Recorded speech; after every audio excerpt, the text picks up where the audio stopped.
Corresponding angle. क्या होगा? Corresponding angle यानी संगत कोण। दूसरा टॉपिक हमारा है संगत कोण। संगत कोण यानी कि करस्पॉन्डिंग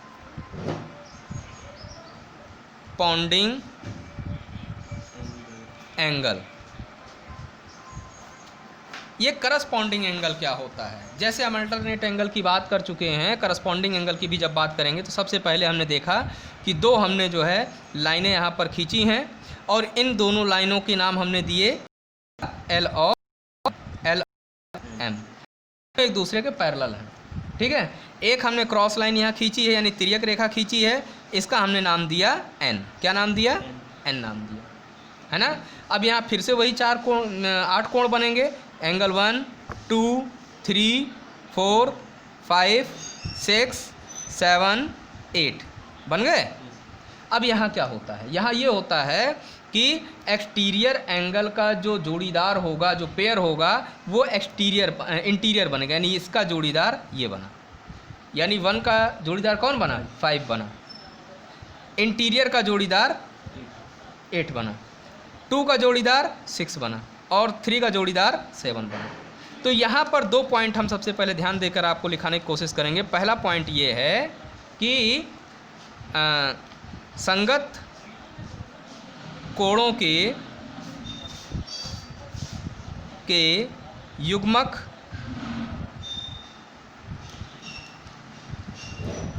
अंतः कोण का बाह्य कोण होता है।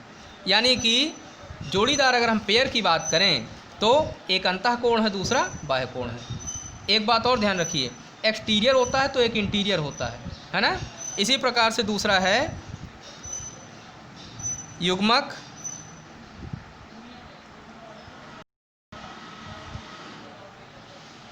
दूसरी चीज़ यहाँ पर यह है कि जो तिर्यक रेखा होती है यानी कि क्रॉस लाइन जो होती है उसके एक ही साइड पे ये एंगल बनते हैं। उसमें क्या था? इसका जोड़ीदार ये था, यानी कि दोनों विपरीत दिशा में बन रहे थे। और इसमें क्या है कि तिर्यक रेखा के एक ही तरफ बनने वाले कोण होते हैं। तो हम यहाँ पर लिखेंगे युग्मक तिर्यक रेखा के एक ही पटल पर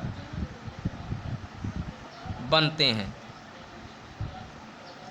तो 2 चीज़ें हमेशा ध्यान रखिएगा, करस्पॉन्डिंग एंगल में और अल्टरनेट एंगल में। इन दोनों एंगलों में अगर इन दोनों चीज़ों का आपने ध्यान रखा तो दोनों को बड़ी आसानी से आप वेरीफाई कर सकते हो। और इसकी ज़रूरत आपको हर जगह पड़ेगी। जब भी आप ज्योमेट्रिकल कॉन्सेप्ट सिद्ध करोगे, प्रूव करोगे, तो हर जगह अल्टरनेट एंगल, करस्पॉन्डिंग एंगल, आपका जो है शीर्षाभिमुख कोण जिसे हम लोग जो है क्या बोलते हैं, अपोजिट, वर्टिकली अपोजिट एंगल कहते हैं। ठीक है, और एक होता है आपका वो क्या बोलते हैं, तो इनकी हम बात करते हैं। और फिर इसके बाद हम यहाँ पर देखते हैं कि कौन कौन से कोण किसके जोड़ीदार हैं। पहले हम यहाँ पर ए पार्ट में हम एक का जोड़ीदार कौन होगा ज़रा बताने की कोशिश करेंगे। एंगल नंबर 1 का पेयर कौन है? Angle number 5, good. B, angle number 2 का पेयर कौन है? Angle number 6, very good. C, angle number 3 का पेयर कौन है? Angle number 7। और डी, एंगल नंबर 4 का पेयर कौन है? Angle number 8। बहुत सिंपल सी थ्योरी है, बहुत आसानी से इसको समझने की ज़रूरत है। यहाँ पर और वहाँ पर यही डिफरेंस है कि 8 बना और इसमें 8 नहीं बनता है। अगर सिंपल थ्योरी की बात करें तो वहाँ 8 बन रहा है, यहाँ पर 8 नहीं बन रहा है। तो इन दोनों को हम जानें।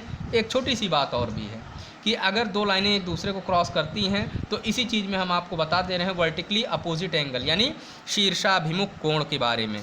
तो एक कॉन्सेप्ट और जल्दी से बता दे रहे हैं, 2 मिनट के अंदर होगा ये काम। तो एक होता है शीर्षाभिमुख कोण। ये क्या होता है? इसको कहते हैं वर्टिकली अपोजिट एंगल।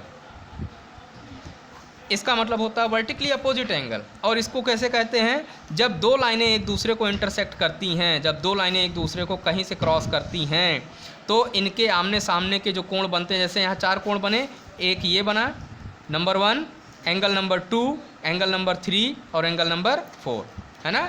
तो इसमें जो होते हैं वर्टिकली अपोजिट यानी जिसकी चोंच ये और ये, यानी एक के सामने 3 है ना, तो एक के सामने 3 और सामने 4, ये दोनों वर्टिकली अपोजिट एंगल कहलाते हैं। एक के सामने 3 है कि नहीं है, ये इसके और 4 है। तो इसी तरीके से ये वर्टिकली अपोजिट एंगल जो होते हैं, शीर्षाभिमुख कोण जो होते हैं, वो एक दूसरे के सदैव बराबर होते हैं। तो हम यहाँ कह सकते हैं कि angle 1 is equal to angle 3 और angle 2 is equal to angle 4। Opposite angle आते हैं जब कोई दो लाइनें एक दूसरे को क्रॉस इंटरसेक्ट करती हैं। क्रॉस इंटरसेक्ट का मतलब एक दूसरे को कहीं से प्रतिच्छेदित करती हैं, तो ऐसे हालात में इनके आमने सामने के कोण, एक दूसरे के आमने सामने के कोण शीर्षाभिमुख कोण कहलाते हैं और इन्हें एक दूसरे के बराबर होना चाहिए। शीर्षाभिमुख कोण का अगर हम लोग संधि विच्छेद करें तो यहाँ पर देखिए इसको 3 शब्दों में तोड़ा जा सकता है। पहला क्या है? शीर्ष, दूसरा है अभि और तीसरा है मुख।